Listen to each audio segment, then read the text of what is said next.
Now, everyone wants to hear the latest tariff stuff, and we'll get into that in most of this video today, but we're going to start with something that worries me actually more than tariffs. What's happening is people are taking out 7-year loans at a rate that has never been witnessed, and we have high interest rates. People are paying out the wazoo for cars that they cannot afford, guys. But let's get into some of that tariff stuff too. Car stocks are absolutely in free fall. The tariffs could cost automakers over $100 billion, and that might be on the low side in my opinion. We'll get into that. China and EU cutting a deal for EVs. Goody. We'll get into that too, guys. GM is laying off 200 people. Meanwhile, it's like across the pond. Here's GM laying off people at an EV plant. And guys, this is probably the most exciting thing at the end. I know it's Kia. I know some of you guys might not care too much about Kia, but there's a lot of exciting things about Kia. They just had their investor day, and I'm going to end with that news. So stay to the very end for the exciting, hopeful news while we slog through, the terrifying tariff reality. Guys, if you're new to the channel, my name's Kirk. I talk about car news just about every single day. I was in a plane all day today to come out to California for a press event. And so stay tuned. It's a Honda event. I can't say anything more than that. I think you guys will like the content. Then I come back home tomorrow. So these next couple days with the content, we got birthday parties and stuff. It's gonna be hit or miss, but I promise you, back on Monday, it's going to be back on the grindstone covering news day in, day out. So if you guys are into that, make sure you are subscribed. And let's get into the latest car news. I mean, just looking at the headlines at Automotive News is a bit numbing. Guys, this worries me even more than potential tariff fallout. The record percentage, the record number of buyers buying cars on finance, on credit, are using more 84-month loans than we've ever seen in the history of car loans. Guys, this is an enormous red flag. When I was selling cars in 2020 during the pandemic, you would see crazy deals because the manufacturers were crapping themselves. They had all this inventory at the time. Then we know of the chip shortages to soon follow after that. But at the time, they had so much inventory that they're like, okay, we got to incentivize these things. 0% financing for 84 months, 1, 2, 3% financing for 84 months. Guys, the interest rates right now for 84 months, okay, wow. Okay, so we're seeing, when it says 2 years, you're getting these lower rates on the left-hand side. So guys, we're seeing 7-year loans. It's going to be on the higher end here. It could be as high as 10%. If you have not great credit, it could be more than that. But if you have perfect credit for a 7-year loan, it might be around 7%. So if you're borrowing on a car for 84 months, 7 years, and let's say the interest rate is 7%, you're not putting anything down. Let's just say California, because that's the biggest market in America. Guys, you'd be paying $13,000 in interest by the time your loan's done in 7 years. $13,000. Your monthly payment on an average price car nowadays, which is $50,000, your monthly payment's $754 for 7 years. You could always pay it off early, but that is a lot of money. When I was working for Lexus, again, this is just 5 years ago, a monthly payment of $754, that's typically for a high-end luxury car, or used to be. Now, that seems to be the average person's monthly payment if they're financing for 7 years. Let's go back to this. A year earlier, only 16% of new car loans ran that long. And pre-pandemic, the first quarter, only 13% of borrowers agreed to an 84-month term. Guys, if you can't afford to pay a car off in a 60-month or a 5-year term, and you can't afford those payments, don't stretch it out longer. It's a bad financial decision. If you can't afford to pay off a car in 5 years or less, you shouldn't be buying that car. It's too expensive. That's a general rule of thumb, all right? There's all sorts of other things that go into that, but that's about as general as possible. anything over 60 months is typically not, because you're running out of warranty. So here's the thing. Let's just say you're buying a Toyota Tundra or something. Twin turbo V6, hasn't proven itself. Surely, if anything, it's proven that it's not reliable. But the powertrain coverage is 60 months or 60,000 miles. That's 5 years. It's a 5-year powertrain warranty. If you drive a reasonable amount, if you drive high mileage, you're out of, here's the thing. That's still 2 years. You'd still have 2 years of payments, going back to the calculator, because in total, it's a $70,000 loan, essentially. You'll have 20 grand left. And if the engine blows, you still owe the bank 20 grand. Guys, look how much more expensive cars got from 2025 Q1 to 2019 Q1. Up $9,000. $9,000 more expensive. Interest rates have gone up too. And it seems like people are running out of money. And guys, we don't even know what the tariff effect is going to be quite yet, near long term. And people are already pushing their loans into 84 months at numbers we've never seen before. Pre-pandemic, only 13% were pushing it to 84 months. But guess what? Interest rates weren't as bad then. Now, that's on a new car. So banks don't feel like they're in too much jeopardy on a new car if they push it out to 84 months. But to get an 84-month term on a used car when I was working was unheard of just 5 years ago at a Lexus dealership, of course. But guys, even in general, only 5% in 2019 on a used car, 5% of buyers would take out an 84-month loan. It's almost tripled. It's past 12% now. And the amount financed, look how much more expensive used cars have got too now. $28,000 instead of $21,000. Crazy times we're living in. Automotive stocks are performing quite bad after the latest tariff news. Now, we have covered lately on the channel which manufacturers will be most affected by tariffs in theory, right? We don't know how it'll affect prices. That's up to the companies to decide, at least in the near term. So Ford is not going to be that hugely hit by tariffs. Their stock is down 8% from April 1st. That's when tariffs on automobiles around there went live, right? I think it was the 3rd they went live, April 3rd. Okay, so that feels like a month ago, guys. A month ago, and it's only been like 10 days. What the heck? Or less. General Motors is going to be fairly hit hard, I would say. They don't have as much American production as Ford. Honda has a ton of American production. And look at this. They're only down like 1 percentage point. Honda has a ton of United States production. They also have a lot of Canada and Mexico production. And the cars coming out of there aren't going to be hit as hard as, let's say, cars coming out of Europe or cars coming out of Japan. In theory, guys, we're in this 90-day pause on reciprocal tariffs, but car tariffs are still in place. So keep that in mind. Cars coming out of Canada and Mexico right now will have some tariff relief due to the USMCA agreements. All right. So Honda is looking better than most at this point. Ford is looking good, but their stocks are not looking good. Honda stocks are looking quite stable.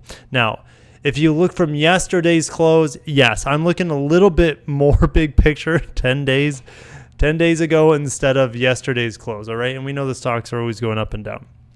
Mercedes is going to be hit pretty hard, but they do produce quite a few cars here in the United States, and I believe it's Alabama.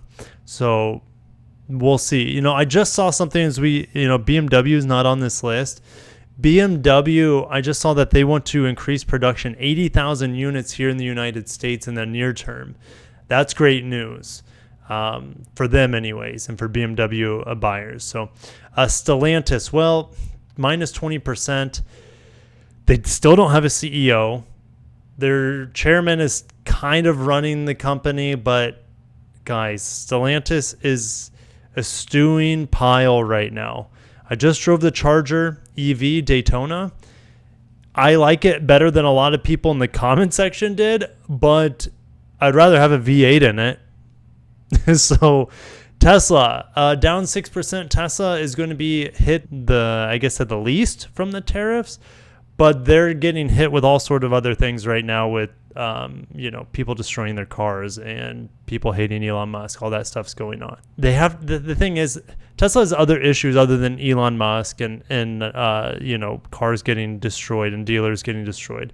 Their issue is a lack of fresh product. And I just saw my first refresh Model Y this week on the road, but they don't have enough still to entice new Tesla buyers. It seems like everyone who bought a Tesla already had one, and a refresh is not enough to sway people.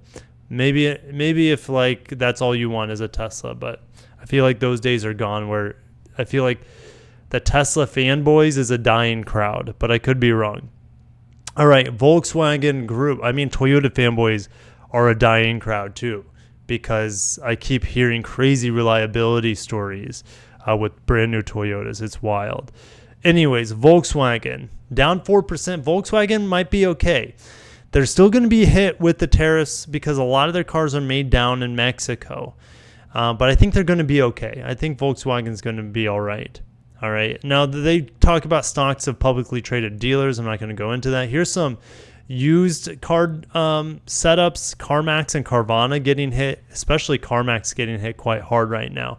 I believe they're not even going to release like financial predictions or anything like that. And so they're not looking favorable on the market. So let's get into how the tariffs could cost automakers $108 billion. This is definitely an estimate. We have no idea what it's going to cost people because, well, we don't even know what the tariffs are going to be. We know that they're 25% now. Is it going to be 25% forever going for the next 4 years? Well, let's read into this. A new analysis by the Center of Automotive Research has found that the Trump tariffs of 25% on cars imposed in early April will increase costs by about $108 billion for automakers in the U.S. just this year, guys. Just in 2025. It's not even a full year. So it's 3 quarters of tariffs. So add another 25% if you're estimating for a full year. Now, costs could go down over time depending on if they get dropped for certain countries or if certain automakers just somehow shift production to their North American plants at a higher volume, which is hard to do.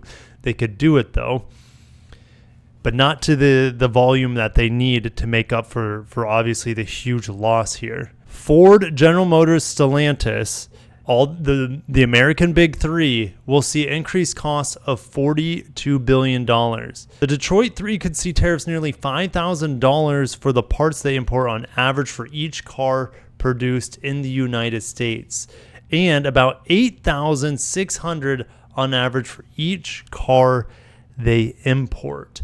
That is mind-numbing. Will it come to that? It could absolutely come to that. But guys, here's the thing. Inventory has been swelling. Now, March happened.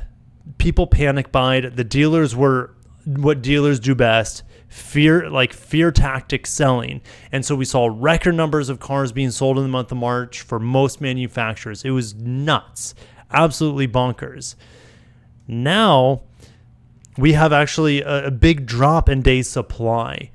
But that day supply will get bigger and bigger and bigger. I guarantee it, even though the tariffs are coming, and that will affect the prices of cars. So we're going to have people running out of money. All right. We can't see the banks just can't finance this many people at 84-month loans at high interest rates, at expensive car prices, and should I say 5 to 10 grand more expensive prices because of tariffs. It hurts my brain to even think about this. Let's move on to the next one. European Union and China are looking into settling minimum prices on electric vehicles. And this is instead of tariffs that the EU imposed last year. Here's the thing.